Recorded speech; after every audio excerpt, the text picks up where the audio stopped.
Assalamualaikum warahmatullahi wabarakatuh. Hello everyone, my name is Adelia Kasaputri. I'm from the English Education.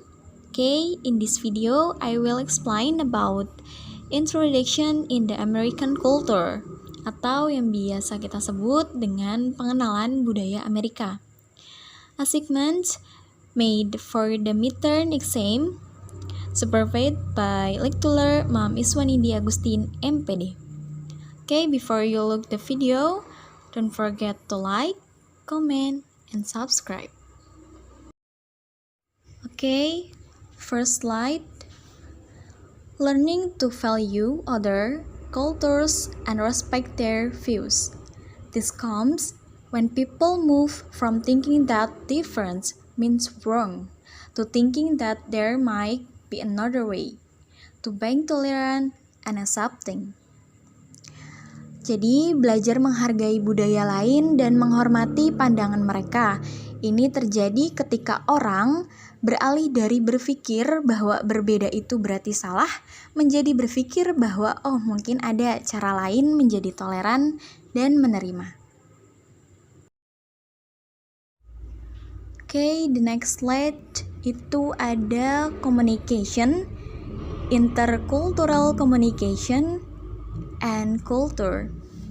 Communication between people from different cultures, communication which is influenced by cultural values, attitudes, and behavior. Jadi komunikasi yang pertama itu adalah komunikasi antar orang-orang dari budaya yang berbeda-beda. Komunikasi ini dipengaruhi oleh nilai budaya, sikap, dan perilaku. The next, intercultural communication. Shared background, national, ethnic, religious, reflecting a common language and communication styles, and shared custom, beliefs, attitudes, and values. Note, culture refer to art, music, literature, food, dress, and so on, but is used in a much broader sense. Komunikasi antar budaya, latar belakang bersama misalnya kebangsaan, etnis, agama yang mencerminkan bahasa dan gaya, komunikasi yang sama serta kebiasaan dan kepercayaan, sikap dan nilai yang sama. And then, culture, the process of shared meaning through verbal and non-verbal behavior. And then yaitu ada budaya. Proses berbagi makna ini melalui perilaku verbal dan non-verbal.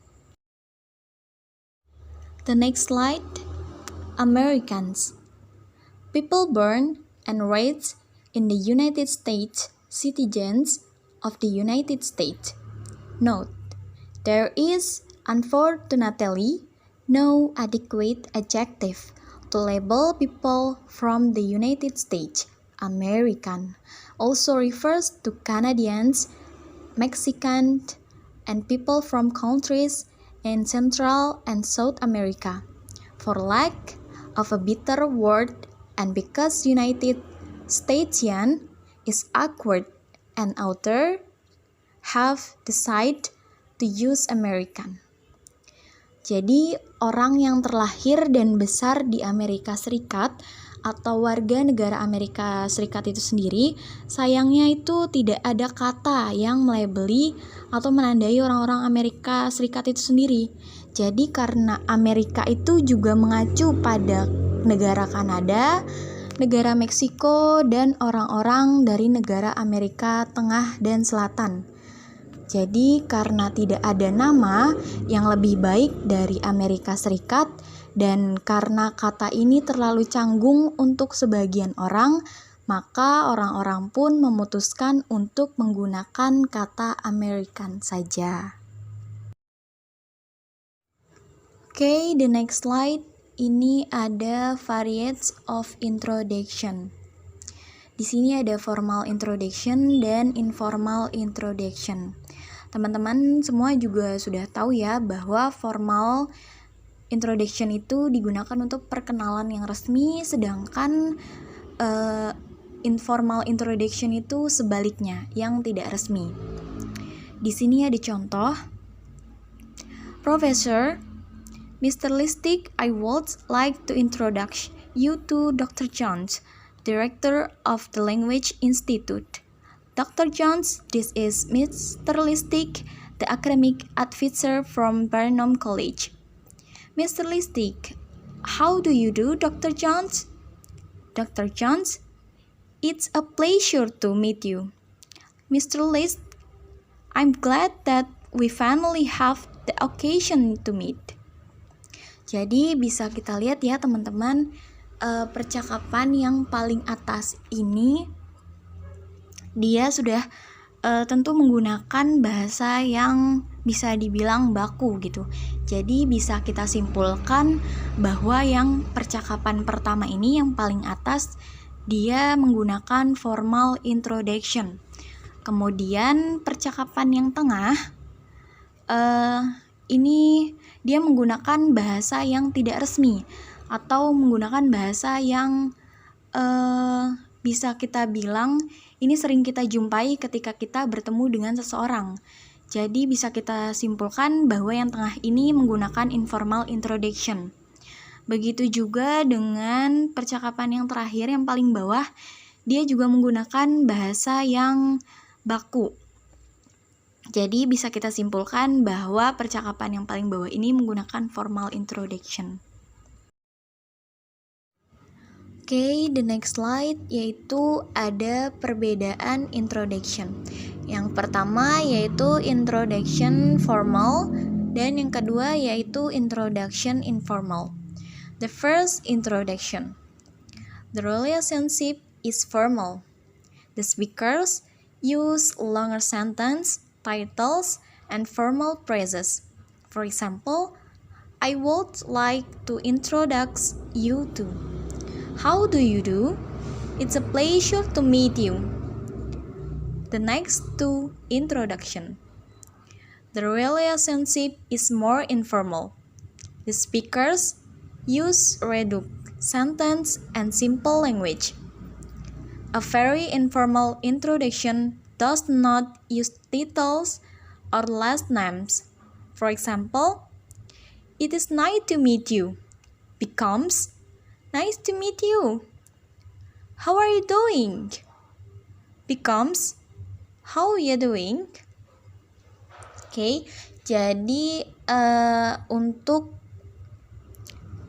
perkenalan formal ini sendiri, dia menggunakan tentunya kalimat atau judul dan frasa formal yang lebih panjang dan juga dia memiliki hubungan yang formal. Biasanya formal introduction ini ditunjukkan untuk contohnya percakapan antara bawahan dan atasan atau murid dengan guru gitu. For example, di sini di contohnya misalnya saya ingin memperkenalkan Anda kepada titik-titik kepada siapa gitu. Or maybe senang berkenalan dengan Anda gitu. Terus yang kemudian ini ada perkenalan informal. Perkenalan informal ini sebaliknya. Hubungannya lebih informal dan penuturnya ini menggunakan kalimat yang direduksi dan bahasa yang sederhana. Terus pengantarnya juga sangat informal, tidak menggunakan gelar atau nama belakang. For example, ini misalnya senang bertemu dengan Anda, jadi senang bertemu denganmu. Or maybe bagaimana kabarmu? Jadi apa kabar? Seperti itu. Oke, the next slide ada kontak mata dan jabat tangan dalam perkenalan. Kontak mata langsung dan jabat tangan yang erat selama perkenalan adalah kebiasaan di Amerika Serikat. Dalam perkenalan maupun dalam percakapan umum, pembicara sering mempertahankan kontak mata. Biasanya kan kalau kebanyakan orang itu kan jadi gugup ya jika kontak mata itu yang berubah jadi tatapan. Saat berjabat tangan, orang Amerika itu berjabat tangan dengan kuat dan singkat. Contoh ungkapan seperti dia berjabat tangan seperti ikan mati. Itu mengacu pada jabat tangan yang lemas. Sebuah tanda dalam budaya Amerika tentang karakter yang lemah. Jabat tangan yang lama itu tidak biasa. Jadi kebiasaan orang-orang Amerika ini dia tuh berjabat tangan dengan cepat, dengan kuat dan singkat gitu. Berbeda dengan negara-negara lain di mana berjabat tangan dalam waktu yang lama itu adalah hal yang biasa gitu. Selain kontak mata dan berjabat tangan, dalam budaya perkenalan Amerika juga biasanya ada small talk atau obrolan ringan setelah perkenalan. Variasi budaya dalam perkenalan itu bertujuan untuk mengenal satu sama lain. Okay, maybe that I can say more or less I'm sorry and thank you.